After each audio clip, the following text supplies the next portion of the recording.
I was having the boy Rico from Street Schools, and it is now time to talk about the Washington Commanders drafting edge KJ Henry, man. Arguably one of our best picks in the draft. I'm going to sell you on him, I promise you. Basically, just know before we even dive into this video, he's basically a more athletic, potentially better Preston Smith. We're going to talk about it. I got some crazy stats for you. I got the Pro Football Focus. I got the weaknesses and strengths. I got how he's going to fit on this team. I got how he's already the third best edge rusher on this team, only behind Chase Young and Montez Sweat. We're going to talk about it, man. Y'all asleep on KJ Henry. I'm warning y'all right now that y'all asleep on this guy right here. So I'm really excited to talk about it. We're going to talk about whose spot he potentially takes. Of course, we got to talk about how no edge rusher on our team until we drafted KJ Henry, and then later on Andre Jones are on contract for the Commanders beyond the 2023 regular season. Why that matters so much, even just beyond the Chase Young and Montez Sweat situation, even all of the depth guys will be unrestricted free agents at the end of this season. So we're going to talk about that. We're going to talk about him off the field as well. He's a super stand-up guy. Dabo Sweeney loves him. Myles Murphy has nothing but great things to say about him. He is a steal for where we got him. I promise you. We're going to take a look at it, man. I swear by the time I'm done with this video, you're going to believe me. But sorry for the voice again, man. I'm trying to get all these videos out. I'm doing individual videos for everybody that we draft, and of course I'm gonna do like a whole almost hour-long breakdown and grade of our entire draft class, go pick by pick, give you NFL comps for everybody, ceiling comps, like a floor comp and things like that, weaknesses and strengths of every draft pick, and then like an overall draft grade and synopsis of everything and analysis. So make sure you stay tuned for that. So man, just stick with me. Again, sorry for my voice sounding like this. I've been live streaming for about 15 hours over the course of the past 3 days, and I've been putting out videos. So man, just stick with me, man. I got to get this content out, and then I'm just gonna crash after I do this KJ Henry video. I still got to do the Braden Daniels video, and after that I'm probably just gonna crash. But then again, if we end up getting a really significant undrafted free agent, I guess I'm right back on the field. Take me on, put me in the game, coach. I guess it is what it is. But before we dive into all of that, make sure you subscribe to the channel, hit the bell next to the subscription button so you get notification immediately, and every time I release an informative and opinionated video just like this one. Make sure you pull up. If it's not tomorrow, as in Sunday, because my throat is killing me, it's going to be Monday or Tuesday. Whenever I feel better and I can talk for a really long time, I'm going to have a live stream where we're going to do a whole review of the draft. Again, I'm going to do my own video, but that's probably going to come out like Monday, Tuesday, maybe even Wednesday. That may happen after the live stream. We're going to do a live stream. I'm going to open up the phone lines for y'all to call in. You voice your opinions or ask whatever questions you may have about the draft class. You can ask me questions. You can pose debate topics to the rest of the chat and everybody else calling in. But it is y'all show. I'm opening up the phone lines for y'all to call in. You voice your opinions, and you can talk about whatever you want to talk about with the draft. Everybody will have a 3-minute pretty strict timer, because I'm pretty sure everybody's going to want to call in. So man, make sure you come with your thoughts already organized and concise. And man, without further ado, let's get to this video.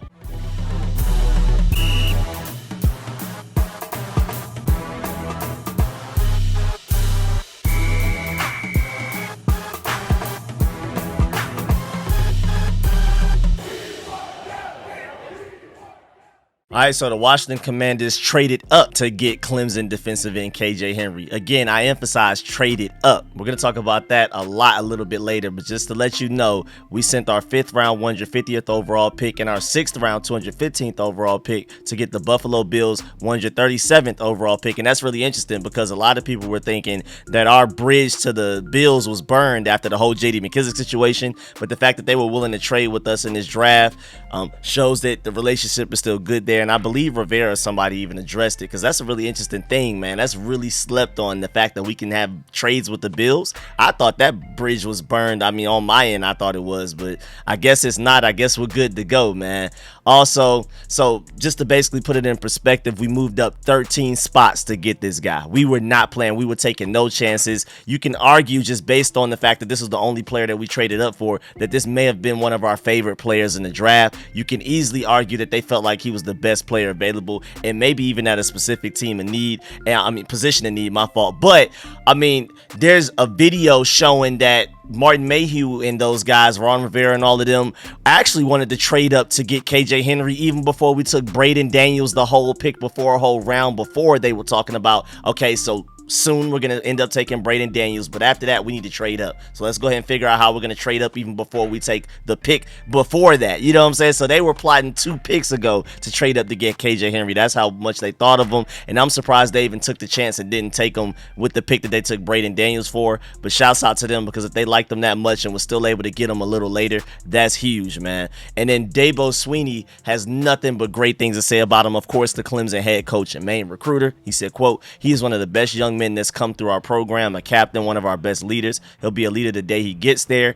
He just has every intangible that you can ask for in a person, especially a young person." So, I mean, not only is he just this like kind of freak athlete and things like that, but he also comes with incredible off the field intangible things. I mean, positives all up and down, man. He's the leader. Even Myles Murphy said and gave him credit that he was the leader of the defense and everything. And then he also was the co-recipient of the 2022 Tim Beret Award for the best representing himself, his team, and Clemson with the media, man. I mean, this guy's just a stand-up guy on and off the field, man. I mean, there's nothing more to say. There's literally nothing more to say, man. This man is just one of them guys. And, I mean, you know, Ron Rivera loves those type of guys. That's the reason we reached on Jamin Davis. And so if this guy has that, but a far better ceiling and probably a higher floor, that's really interesting, especially for us to get him as late as we did, man. I mean, to get him in the 5th round, I'm telling y'all, arguably one of the biggest steals of the draft, easily one of our biggest steals in the draft, but we're going to get to it. Also, just the overall summary. Defensive end, 6'4", 251 pounds, Clemson. Played 58 games with 24 starts for Clemson from 2018 to 2022. Recorded 122 total tackles, 28 tackles for loss, 13.5 sacks, 11 pass breakups, and 2 forced fumbles. He also earned first team All-ACC by the Associated Press, Field Steel, and Pro Football Focus, second team All-ACC by the media and coaches, and third team All-American by Pro Football Focus. In 2022, his 24 quarterback pressures, as credited by the coaching staff, were the most by a Clemson player since 2016. This guy does not play. Again, that's why I'm saying he's like a slightly more athletic, potentially slightly better Preston Smith, because he has a tendency to get a lot of pressures, but his stats don't say it all, because if you're only looking at sacks and tackles for losses, they don't look that good, but he's pressure god. And who does that remind you of? Preston Smith, maybe even a little bit of Montez Sweat. So you could probably say he's somewhere between Preston Smith and Montez Sweat, especially when it comes to athleticism and potential. But yeah, man, who does that remind you of? Mainly Preston Smith. So I feel like at the very least, his floor is probably Preston Smith, and he could probably potentially end up being even better than that.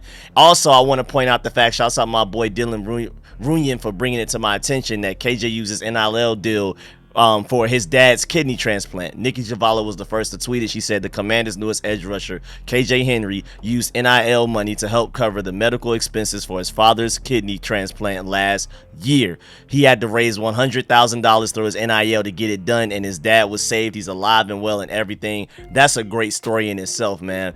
But man, I love this guy. I'm personally really high on him. I may be higher on him than most people. The Draft Network has him ranked as their 129th best player, and we got him with what, the 157th pick in the draft, and we got him with the 137th pick in the draft. So maybe not that much of a steal to the Draft Network's eyes, but I'm telling you, man, I'm telling you, this guy is it. This guy, I mean, there's so much loaded potential here. Again, Myles Murphy even credited him as the leader of the defense. So I'm really excited, man. And I just love the fact that our defensive line in general, but especially our edge group, is just so freakishly athletic, man.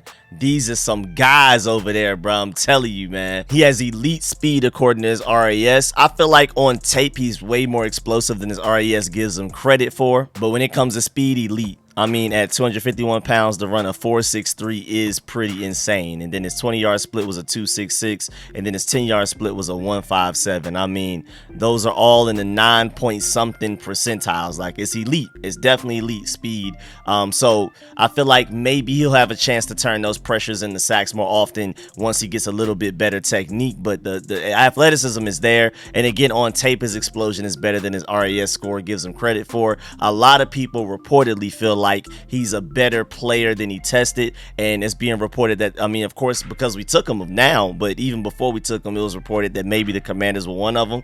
It was just reported even before the draft and even before KJ Henry was super on my radar that a lot of teams felt like his testing did not reflect how explosive he actually was in actual games. So I'm glad that we were one of the teams that were like, forget that testing, man. We see what we see on tape against high-level competition playing at Clemson. So it may not be the Big Ten and it's not the SEC, but I mean, they played against some guys for sure. And then, of course, with no defensive ends under contract beyond this 2023 regular season, things get really interesting. I mean, just to look at the depth chart. I mean, even beyond the depth chart, Chase Young and Montez Sweat, we got that situation going on. Are we going to pay both of them, or are we going to pay one of them? Is there a chance we pay neither? I feel like we're going to end up keeping one. I really hope we keep two, though. But then you have James Smith-Williams, William Bradley King, Casey Tuhill, F.A. Bada, and then you have Shaka Toney, who's technically suspended. But none of those guys I named have contracts for the Commanders currently beyond this 2023 regular season. When this 2023 season ends, we have no defensive ends on roster other than Shaka Toney, who's suspended indefinitely for a minimum of a year, until we drafted KJ Henry and Andre Jones with two of our picks in this draft, 5th round and 7th round. That's all we have beyond 2023 right now. So that's why a lot of people are questioning, why did we take 2 edge rushers? That's why. I mean, maybe Casey Tua, FL Bada, James Smith-Williams, William Bradley King, one of those guys ends up re-signing, and I'm hoping that at the very least we keep one of the guys between Montez Sweat and Chase Young. I hope we keep both, but at the very least, if we keep one, then KJ Henry is ready to probably step up and take the place of the one that we lost over a James Smith-Williams. I mean, to me, obviously, KJ Henry is the best edge rusher outside of Montez Sweat and Chase Young on this roster already. Even with Case Tuhill, FL Bada, I like their potential and their production. James Smith-Williams, who was starting in place of Chase Young until he came back and towards the end of last season. KJ Henry is immediately the best outside of Chase Young and Montez Sweat. He's our 3rd best edge rusher in my opinion. So I like the pick, and this is still in the 5th round. If you can get a starting edge rusher that's only not starting because you already have Chase Young and Montez Sweat in the 5th round, I feel like that's a steal. And you also got to remember, shouts out to my boy Colin Chris for pointing this out, but he is a 5-star recruit, and he was a top 10 recruit of his recruiting class, and he led Clemson in pressures with 58. And Myles Murphy even said that he was the leader of the defensive line and that they were able to make so many plays because teams were kind of focusing on him. Again, he led the team with 58 pressures, man. I'm telling you. And again, he wasn't a 5-star recruit for no reason. Top 10 recruit of his class. That's a loaded potential right there. That's an infinite ceiling that we just need to tap into. He wasn't all of that, highly regarded like that coming out of high school for no reason. People kind of lost track of him and kind of forgot about him, but that man has a lot of talent that just needs to be tapped into. And with this dominant defensive line, teams not focusing on him. If anything, he's the least of their worries out of everybody on the field, especially defensive line wise. He's going to be able to ball out and eat. I think those pressures are going to turn into sacks real quick, and even some potential strip sacks, man. I'm really excited. But Clemson edge KJ Henry had a recent Zoom meeting with the 49ers coaches, and this is before the draft. He's 6'4", 253, and led the team with 53 quarterback pressures this last year. He'll likely go somewhere in the 3rd or 4th rounds. That was his scouting report before the draft. So I'm telling you, man, don't sleep. Brian Brzee and Myles Murphy, the traitor, and I'm not going to dive into why Myles Murphy is a traitor right now. If you were in the live stream, you know.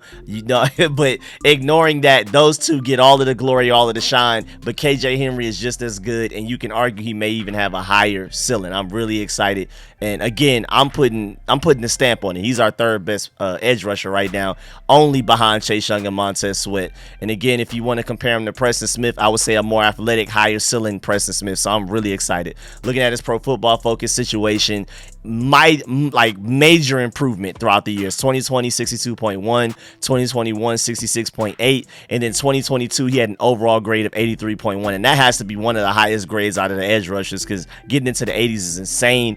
He had an 84 pass rush grade, but a 78.8 run defense grade. He's not just a pass rush guy, pass rush specialist like Andre Jones. He can play on every snap. Whether it's running the ball, passing the ball, whatever, you can trust KJ Henry to do his job. Now, I'm telling you, he's like elite. He's at an elite percentile with both of those grades. And then his pass rush win rate was 15.9, which is pretty good. His run stop win rate was 5.2, which wasn't really good. But there's a lot of factors that went into that. And then breaking down a lot of his specific statistics and where he played. He had 14 games played in 2022. 664 defensive snaps, 380 of them were pass rush, and 251 were run defense. So that just sounds like Clemson was playing from behind a lot. As a Georgia Bulldog fan, I love it. 5 sacks, 14 hits, 34 hurries, and 5 batted down passes, all in 2022. You better stop playing with this guy. Where he lined up, 2 times in the A gap, which is very interesting. The fact that they even trusted him to do that twice is crazy. In the B gap 20 times, over the tackle 90 times, and then outside the tackle 535, so that's where he mainly eats. And then he was even off ball 17 times, and only guys that are freakishly athletic can play off ball at 6'4", 251 pounds. I'm telling you, the way he tested is not a good reflection of who he actually is as an athlete. I'm telling you, this guy is definitely a different level and way better than that. But I'm really excited about this prospect, man. I feel like we got a steal in the 5th round. Some of his best performances in his college career, I mean, technically the one against Georgia Tech and the one against Syracuse are his 2 best, with an 85.1 grade against Syracuse and an 84.4 grade against Georgia Tech. But just like Andre Jones, who we took later in the draft, one of his best performances was also against Florida State, which is really good competition. People asleep on Florida State. People are acting like it's not the Jalen Ramsey Florida State anymore. I mean, and you can't argue against that.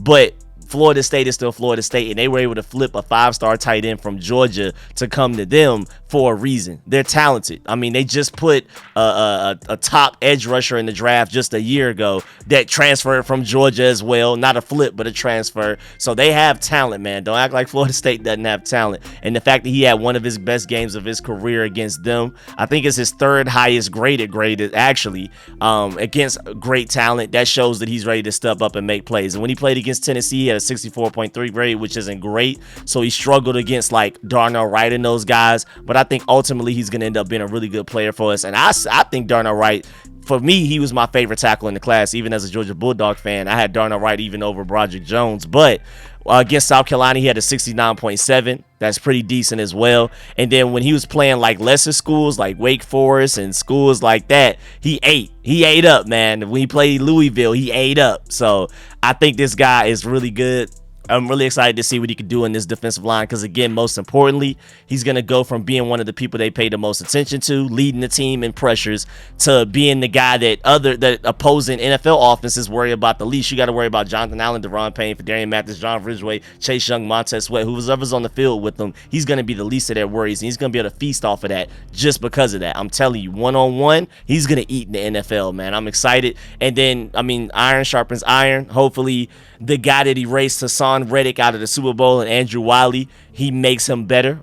Charles Leno, hopefully he makes him better. Charles Leno isn't the greatest tackle of all time, of course, but I think he's decent. He's serviceable. He's good enough to make KJ Henry better in training camp. So I'm really excited, man. Really am. And then, I mean, even if you weren't convinced already just based on who he is, the fact that we went out of our way to trade up for him, the only guy we traded up for in this draft, you could tell that they love him. And again, like I said earlier, they were planning on trading up for him before they even took Braden Daniels the pick before. Even in the 4th round, before we took our 4th round pick, they were planning on trading up in the 5th round to get this guy. I'm telling you, he's that guy. And if anything, if you don't love anything else about him, he has a really good spin move, really good. And I can't remember the last time we had an edge rusher for the Commanders that had an elite spin move. I'm telling you, go look at his highlight tapes. He has spin moves all over the place, and he does it so smooth. It works most of the time. This guy, I'm finally happy to have, for sure, to finally have a guy that can put a really good spin move on a tackle and get to the quarterback. I'm excited because that's some of my favorite stuff to see.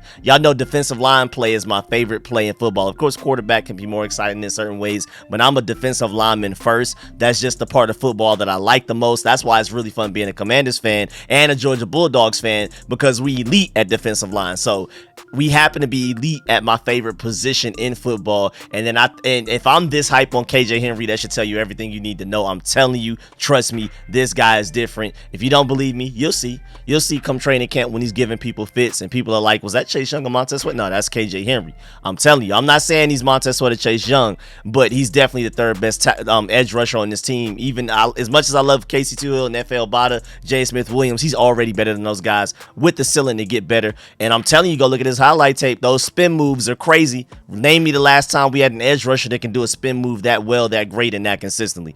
Also, if I didn't already sell you, KJ Henry's dad is one of the biggest Commanders fans you will meet. when KJ Henry got drafted, his dad was even happier than KJ Henry was. And he came out in his Redskins jersey and everything, bruh. He has the old school 54 with the thing on it, the arrow on it and everything, bruh. I mean, he got the Redskin hat on in the video. Like, bruh, his dad is a diehard Redskins Washington football team Commanders fan. So if anybody's happy that KJ Henry got drafted to the Commanders, it is him. I'm sure KJ Henry is excited as well, but his dad probably shed some tears off camera about it, because I could only imagine that if my son got drafted to the Commanders or something like that, man, y'all might see me cry, man. I'm telling you. So, I mean, this guy's all the way head to toe Commanders in the video with KJ Henry. I'm smiling about getting drafted. KJ Henry, of course, is laughing and stuff. So if I haven't sold you on him yet, I hope at the very least that gives you something to root for. But yeah, man, that's the end of this video. Please get in the comment section. Let me know how you feel about everything discussed in this video. Please leave a like on this video if you liked it, if you learned anything.